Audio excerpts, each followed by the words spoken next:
বিধায়ক ঘনিষ্ঠদের বিরুদ্ধে ডাকাতির অভিযোগে পোস্টার। হিঙ্গলগঞ্জের বিধায়ক ও অনুগামীদের বিরুদ্ধে এই ধরনের পোস্টারে বন্দুক দেখিয়ে ডাকাতির পরিকল্পনার অভিযোগ।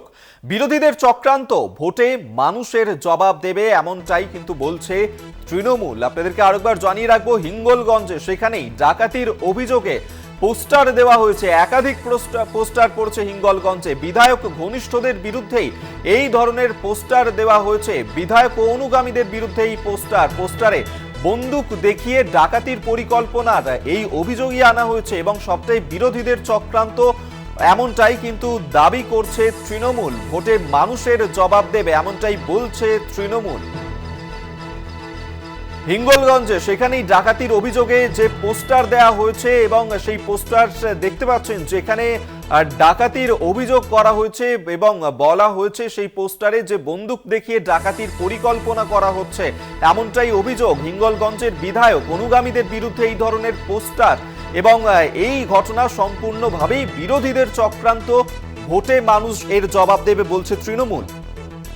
সঞ্জীব চক্রবর্তী এই মুহূর্তে আমাদের সঙ্গে টেলিফোনে রয়েছেন। প্রতিনিধি সঞ্জীব, কি ঘটনা ঘটেছে? দেখো, উত্তর 24 পরগনার হিঙ্গলগঞ্জের বিধায়কের ঘনিষ্ঠ ইউনুস মোল্লা বা আমাদের ওখানকার অঞ্চলের সভাপতি এই ইউনুস মোল্লার বিরুদ্ধে একাধিক যে অভিযোগ দিয়ে সেখানে পোস্টার মারা হয়েছে, যেখানে বলা হয়েছে বিধায়কের অনুগামী এবং রাতের অন্ধকারে আগ্নেয়াস্ত্র দেয়, ডাকাতি করে মেছোভেড়ি লুট করা একাধিক অভিযোগ রয়েছে। সেই অভিযোগের পোস্টার বিভিন্ন জায়গায় অর্থাৎ পাড় আমাদের মডেল বাজার এলাকায় বিভিন্ন জায়গায় সে পোস্টার মারা হয়েছে এবং সেই তৃণমূল নেতার নাম ইউনুস মোল্লা, তার নাম করেই পোস্টারটা মারা হয়েছে। এই নিয়ে সাত সকালে এই পোস্টার ঘিরে কিন্তু রীতিমতো চাঞ্চল্য শুরু হয়েছে। ইতিমধ্যে ইউনুস মোল্লা তিনি দাবি করেছেন বিরোধীরা চক্রান্ত করে এই পোস্টার মেরেছে, ভোটের সাধারণ মানুষ তার জবাব দেবে, এটা সম্পূর্ণ ভিত্তিহীন। এই নিয়ে কিন্তু রীতিমতো এলাকার জন্য উত্তেজনা তৈরি হয়েছে। ইতিমধ্যে বেশ কয়েকটা জায়গায়, বিশেষ করে ওই আমাদের যে মডেল বাজার আছে সহ একাধিক জায়গায় দেখা প্রিন্ট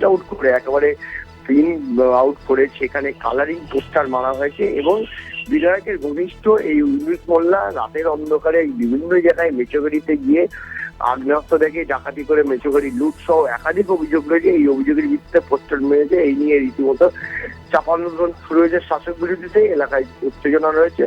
ঘটনাস্থলে পুলিশ বাহিনী গিয়ে পোস্টারগুলোকে দেখার চেষ্টা করছে, তদন্ত শুরু হয়েছে।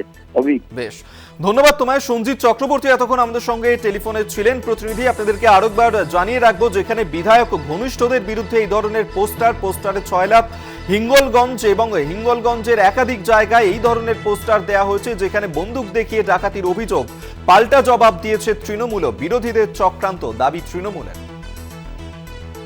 দেখুন, সামনে তো আমাদের লোকসভা নির্বাচন। এই নির্বাচনকে সামনে রেখে নির্বাচনকে কলুষিত করার জন্যে এক শ্রেণীর ষড়যন্ত্রকারী তারা আমাদের নামে বিভিন্ন মিথ্যা অভিযোগ করে যাচ্ছে একের পর এক, সম্পূর্ণ ভিত্তিহীন। এ ধরনের কোনো আকার ইঙ্গিত আমার এলাকার মানুষ কোনো বিশ্বাসও করে না, আর কোনোদিন এটাকে এর কোনো সত্যতা যাচাই করতে তারা চায় না। তার কারণে ষড়যন্ত্রকারীদের যেটা কাজ তারা সেটা করেই চলেছে।